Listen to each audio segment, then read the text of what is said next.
When most people look at Tommy Vercetti, they see this hyper-masculine Scarface figure who comes to Vice City to build an empire and eliminate anyone and everyone who stands in his way. In a lot of ways, his character is often oversimplified and lost within the GTA zeitgeist. The goal of the game is to cause mayhem and make money, so Tommy Vercetti is just this walking embodiment of wanting to cause mayhem and make money. But when you take into consideration that before the events of GTA Vice City, this guy spent 15 years in the American prison system, and you start to look at his story through the lens of post-incarceration syndrome, Tommy Vercetti becomes a much more interesting character than you might have ever realized. First and foremost, what is post-incarceration syndrome and what exactly does it entail? Well, despite the fact that prison time has been mentally dismantling humans throughout our entire history, it wasn't until 2001 that an addiction specialist named Terence T. Gorski coined the term post-incarceration syndrome, or PICS for short. Gorski outlines several symptoms of PICS, and you won't be surprised to learn that many of these symptoms are strongly present in Tommy Vercetti. Specifically, antisocial personality patterns, PTSD symptoms, institutionalized personality traits, and emotional numbing are all aspects of Tommy Vercetti's character that directly impact his relationships, how he communicates with the people he encounters, and his overall worldview, philosophy, and goals. He's often seen as a Tony Montana-inspired gangster fantasy, but through the lens of post-incarceration trauma, he reads more like a damaged survivor trying to rebuild identity and power in a world that no longer makes any sense to him. First off, let's take a look at antisocial personality patterns. Gorski writes that these patterns are created within the prison system as a survival mechanism, but that once an individual exits the prison system, it can be difficult or nearly impossible to leave these patterns behind. They specifically include behavior like manipulation, exploitation, chronic distrust of others, and a tendency to violate social norms and laws without remorse.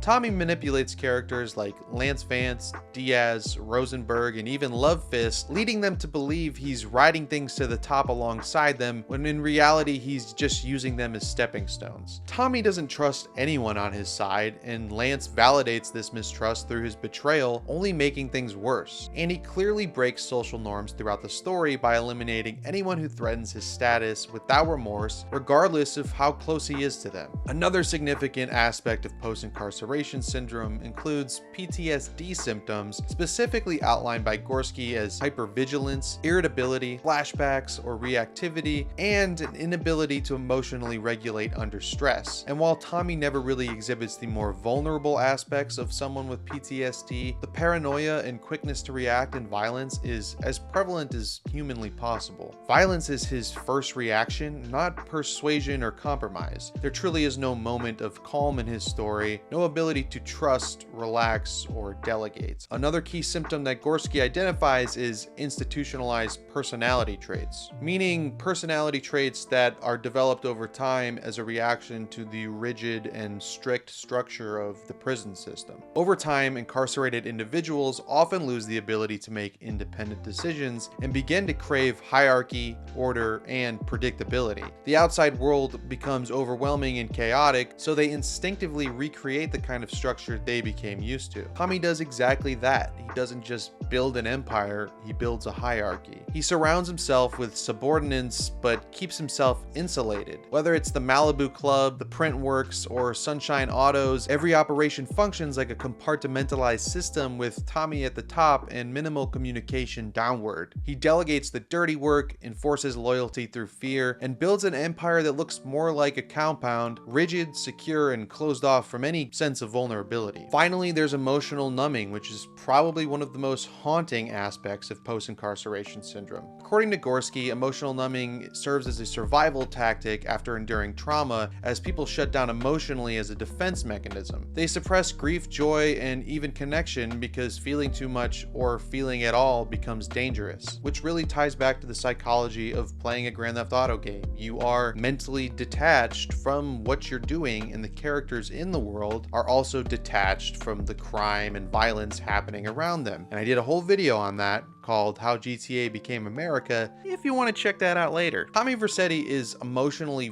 flat through nearly the entire story. He doesn't celebrate victories, he doesn't grieve losses, and even when Lance Vance betrays him, he doesn't react with heartbreak or shock, he reacts with execution. There's no catharsis, no final conversation, he just takes Lance out. The absence of emotional depth isn't because Tommy is stoic, it's because he's damaged, and Rockstar doesn't give us a redemption arc, they give us a cold, calculated man who learned in prison that weakness gets you killed. When Tommy walks out of prison, the game treats it like a clean slate. But for Tommy, there's no such thing as a fresh start. His freedom is superficial. Technically, he's out of the cell, but psychologically, he's still behind bars. The structures, behaviors, and instincts he formed inside remain fully intact, and now he carries them into a world that looks different but operates under the same brutal logic: dominate or be dominated. Philosopher Michael Foucault famously argued that modern systems of discipline, prisons, schools, workplaces, don't just punish, they shape behavior. They condition people to self-regulate, to internalize authority so deeply that even when the bars are gone, the prison remains. This directly connects to Tommy as a character. He doesn't need guards or lockdowns to stay in survival mode, he keeps himself there. His empire isn't a playground of power, it's a fortress, a way to recreate the rigid order and control he lost when he got locked up. When you look at Tommy's rise, it's easy to boil his character down as somebody who's just hungry for power and dominance. But there's something deeper going on. Tommy doesn't seek power for the sake of excess, he seeks it for the sake of safety. Control is how he copes with chaos, it's how he keeps his fear and vulnerability at bay. After 15 years of having every aspect of his life dictated to him, Tommy isn't trying to live freely, he's trying to make sure no one ever controls him again. That need for control permeates everything he does. He installs himself at the top of every operation, keeps people at arm's length, and refuses to share real emotional power with anyone. Even his relationship with Lance starts out as a partnership and ends in betrayal and bloodshed. Tommy sees trust as a liability. Power becomes his emotional armor, and like many people who experience long-term trauma, he confuses self-protection with self-worth. The bigger his empire gets, the safer he feels, but that safety is hollow, built on paranoia, fear, and isolation of someone who can't afford to be known by others. Tommy's story might be fictional, but it reflects a real crisis, one that plays out every day in formerly incarcerated people who are trying to reintegrate themselves into society. In the US, over 600,000 people are released from prison every year, and the vast majority of them face the same challenges Tommy does: psychological trauma,